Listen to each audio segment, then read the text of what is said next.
The sound of chainsaws cuts through the air as Brenda Thornfield, HOA president millionaire in tennis whites, stands on my land barking orders to workers.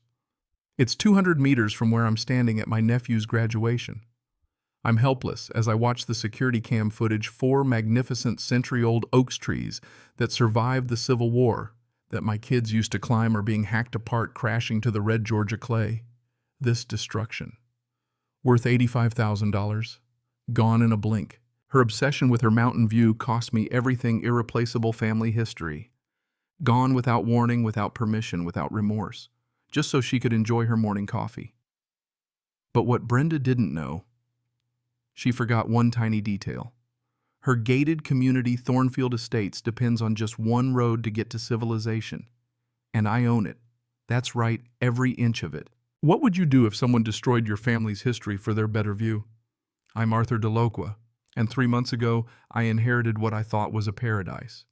A 12-acre property in rural Georgia with a 1920s farmhouse, rolling hills, and 4 magnificent oaks planted by my great-grandfather. Those trees had been there since 1925, shading every family gathering from wedding receptions to birthday parties. But I also inherited something else I didn't expect: a front-row seat to suburban psychosis. Back in 1943, my grandfather granted a road easement for what would eventually become Thornfield Estates, 47 gated mansions for Atlanta's millionaires. But here's the kicker: while they got access, I own the road. I own every pothole, every yellow line, every no-outlet sign. The trouble began the evening of my nephew's graduation. I walked into the smell of diesel fumes and sawdust when I returned home. Wood chips littered the ground like confetti. And then I saw them, the 4 bleeding stumps of trees that had been a part of my family's history for generations. My heart sank. And then I saw the security footage. There was Brenda, real estate mogul, HOA president, and professional neighborhood terrorist in designer tennis whites with a surveyor's scope measuring sightlines while directing chainsaws. The timestamp said 10:47 a.m., exactly when I was 3 hours away watching my nephew graduate, powerless to stop the destruction. Brenda had moved into the corner mansion 6 months ago after a messy divorce. She'd become obsessed with her mountain view and hired a landscape architect to optimize it. She even started a neighborhood view committee to eliminate anything that ruined the property's aesthetics. And my century-old oaks were the only obstacle standing between her and an unobstructed view. I walked the crime scene, the bark crunching under my boots, and there they were, 4 perfect cuts. No storm damage, no disease, just calculated destruction for one woman's morning coffee.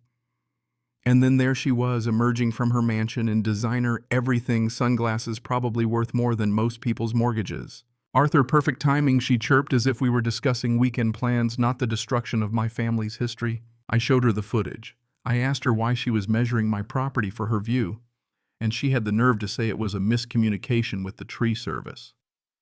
I struggled to keep my voice steady, telling her those trees shaded my great-grandfather's wedding in 1925. She just shrugged it off, offering me $500 for my inconvenience. Well, they were blocking mountain views from 3 properties. "Really devastating neighborhood values," she said, adjusting her sunglasses like we were talking about the weather. But Brenda had missed one thing. The road she and her 46 neighbors used to get to their million-dollar homes, I owned it. I controlled the only access to Thornfield Estates, and I was going to show her what that really meant. 3 days later, I received a certified letter from the HOA. They wanted me to remove my split-rail fence for obstructing view corridors. The fence had been there since 1987, but suddenly it was an issue. Brenda claimed it was a sightline violation. I wasn't about to let this woman bulldoze me, so I called her directly. "Arthur, the HOA has authority over all properties affecting community visual harmony," she said. "That fence is obstructing precious mountain views." The absurdity of it all hit me. Over the next couple of weeks, violation notices arrived almost daily. My mailbox placement obstructed southeastern mountain vistas. My barn's faded red paint disrupted natural horizon aesthetics. Even my chicken coop. Yes, my chicken coop was an unauthorized agricultural structure. But the worst came when I discovered something at 3 a.m. My trail cameras captured Brenda in workout gear marking trees and structures on my property with orange flags. She was trying to expand her view corridor. Then came the smoking gun, her landscaper. I watched as he moved survey stakes 6 inches onto my property to steal land and expand her view. I called my lawyer, Patricia Bellamy, who nearly spilled her coffee when I showed her the documentation. Arthur, they've been violating your property rights since 1995. You can restrict them to the original easement anytime you want, she said. The next day I marched over to Brenda's mansion. She answered the door in silk pajamas, and I asked her point blank about her midnight activities. She tried to brush it off, claiming she was just improving the view for everyone. But I wasn't buying it.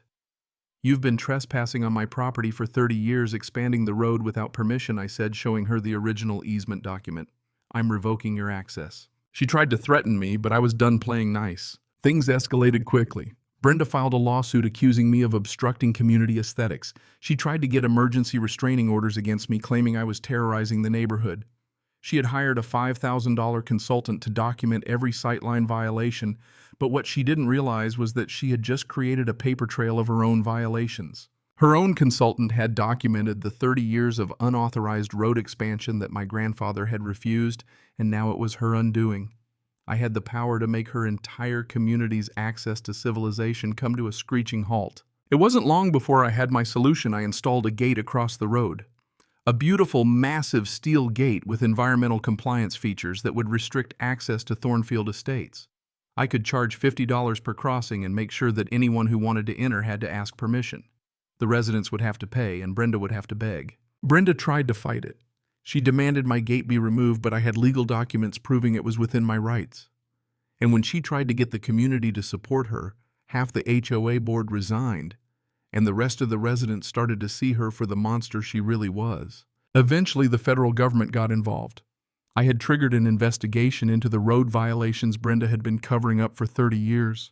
My gate became the centerpiece of environmental compliance, and Brenda's plans to steal from me to enhance her view were exposed. The final showdown came when the county held a hearing. Brenda's delusional rants couldn't save her. She had tried to destroy my family's history for her own gain, but she ended up destroying herself. The county sided with me, and Brenda's federal charges were sealed with a statement she had been trying to manipulate federal environmental law for her personal gain. Brenda's mansion was eventually sold at a foreclosure auction, and a young family bought it, planted gardens, and lived there without her. The community flourished, and I finally got to enjoy the peace that came from standing up for my family's history and protecting my land. So here's the lesson. You don't always need to fight back with violence or anger.